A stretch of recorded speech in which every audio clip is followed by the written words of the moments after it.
कर दिए। कहा भाई बादशाह सिकंदर चाहे मुसलमान बनाए चाहे कुछ भी करे, हम लिख नहीं पाएंगे। गाड़ी वापस आने लगे। कबीर साहब काशी के बाहर नंग धड़ा के खड़े थे। गाड़ी जा रहे हैं, मंत्री से पूछा भैया ये गाड़ी में क्या भरा हुआ है? उसने मंत्रियों ने कहा क्या संत जी आप पूछ रहे हैं, हिंदू के संतों में कोई शक्ति नहीं है, हमारे बादशाह सिकंदर का हुकूमत है। ये 14 गाड़ी कागज 12 घंटा में लिखने की बात कहा था।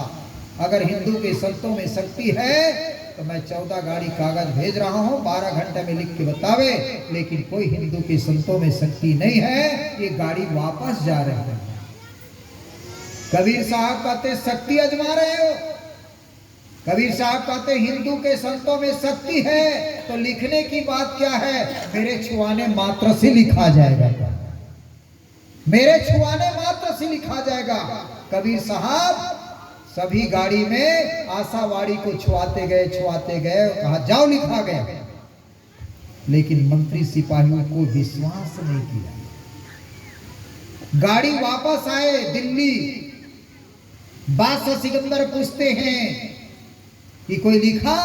उसने कहा महाराज कोई लिखने वाला नहीं, हिंदू के संतों में कोई शक्ति नहीं है। लेकिन एक फकीर रास्ते में मिला था। वो फकीर ने पूछा तो हम लोग बताए। तो फकीर ने क्या कहा, हिंदू के संतों में शक्ति है तो मेरे छुआने मात्र से लिखा जाएगा। बस इतना कहा, महाराज छुआते गए। तो आप खोल के देखे हो? उसने कहा हम तो खोले ही नहीं। खोल के देखो। तो खोल के देखा गया तो हर कागज में लिखा पाया, एक भी कागज खाली नहीं है। तब तो बादशाह सिकंदर को पक्का विश्वास हो गया कि वास्तव में यही साक्षात अल्लाह है, साक्षात खुदा है। मैं इनका दर्शन करूंगा, जरूर मेरा शरीर का रोग ठीक हो जाएगा। ये विश्वास करके बादशाह सिकंदर हाथी में बैठ करके मंत्रियों के साथ कबीर चौरा काशी पहुंचे। और काशी पहुंचे उसी समय रामानंद जो हैं कबीर साहब से मुलाकात करने के लिए आया था। अब बादशाह सिकंदर उसी समय पहुंचा। तो बादशाह सिकंदर को तो पता नहीं था, संत का रूप देख करके समझ गए यही कबीर होगा। तो बादशाह सिकंदर के चरणों में गिरना चालू किया। तो बादशाह सिकंदर को देख करके हैं रामानंद जो है मुंह टेढ़ा कर दिया। ये मुसलमान आ गया है, मुंह टेढ़ा किया, क्योंकि वो छुआछूत तो खूब मानते थे, पहले से ही मानते थे। तो बादशाह सिकंदर चारों तरफ घूम गए, रामानंद मुंह टेढ़ा किए। तब बादशाह सिकंदर को क्रोध आया, तलवार निकाला और रामानंद का गला धर कर दिया। जब गला अधर हो गया तब उनके शिष्यों ने कबीर साहब के पास गए, कहा कबीर आप तो भजन कर रहे हो, यहाँ गुरु जी का तो मर्डर हो गया है, गुरु मर गए यहाँ पर, बादशाह सिकंदर तलवार से काट दिए गए।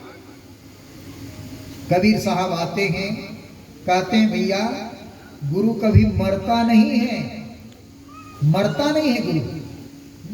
आप कहते हैं गुरु मर गए। कबीर साहब आए।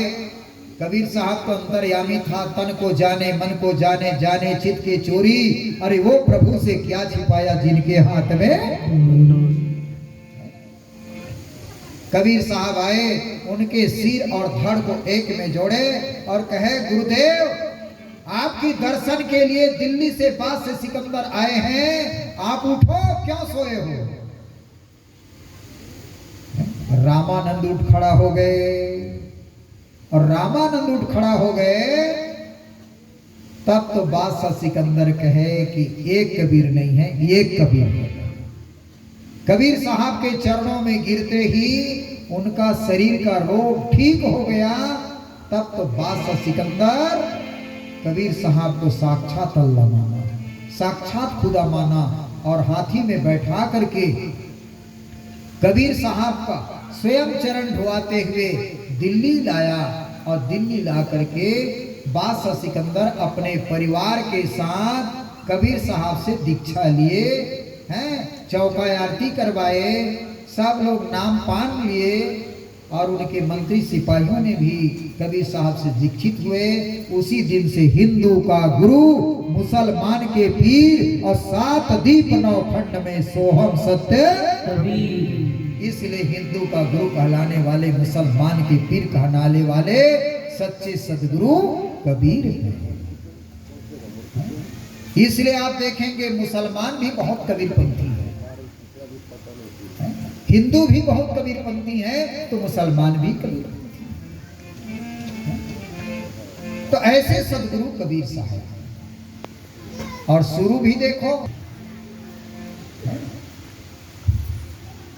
तो ऐसे हमको सदगुरु मिला है तो मुक्ति के लिए रोने की जरूरत नहीं है, हमको उनके नियम में चलने की जरूरत है। हम सदगुरु के बताए सच्चे मार्ग में चलेंगे तो निश्चित तौर से हमारा मुक्ति हो जाए। तो मनुष्य तन मिलना, दूसरा सच्चा सदगुरु मिलना, ये दुर्लभ है। अब इसके बाद आता है मोक्ष की इच्छा करने वाला दुर्लभ। मैं एक पॉइंट में उत्तर दूंगा, मोक्ष क्या है, मुक्ति क्या है।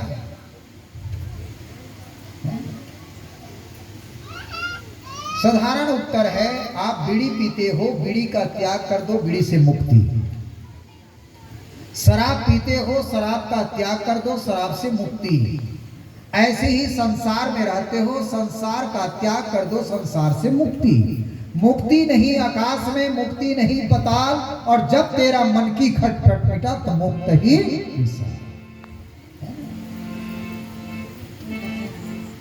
इसलिए मुक्ति चाहिए तो त्यागद गच्छन्ति अनंतरम, त्याग से मोक्ष है। संसार में रहते हुए संसार का त्याग कर दो, संसार से मुक्ति हो जाएगा। हम संसार को पकड़े रहेंगे तो आना और जाना, जन्मना मरना होगा, लेकिन हम संसार में रहते हुए संसार का त्याग करें। कैसे त्याग करें, तो जैसे पुराई रहे जल भीतर, जल में करे पसारा, अरे वाके पत्र में नीर नहीं व्यापे, ढरक जाए ऐसा कोई रह जाए तो साहब कहते मुक्ति हो ही जाएगा। लेकिन ऐसे मुक्ति की इच्छा करने वाला भी दुर्लभ है, ऐसे मुक्ति की इच्छा करने वाला दुर्लभ है। ऐसा बहुत कम होगा जो ऐसा रहते भी त्याग हो।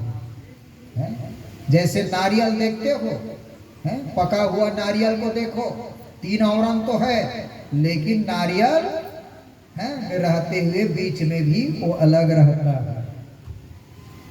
है। ऐसे ही सदगुरु कबीर साहब कहते हैं, जो तू चाहे मुझको, अरे छाड़ सकल की आस, अरे मुझ ही जैसा हो रहा सब सुख तेरे पास। चाह चुमड़ी रामदास, अरे तू नीचों में नीच, और तू तो केवल ब्रह्म था, चाह न होते बीच। ये चाहने के कारण, इच्छा के कारण हम सब लोग को आना और जाना, जन्मना मरना हो रहा है। लेकिन जिस दिन हमारा चाहना छूट जाए उसी दिन हम मुक्ति हो जाए, उसी दिन हमारा मुक्त हो। तो आज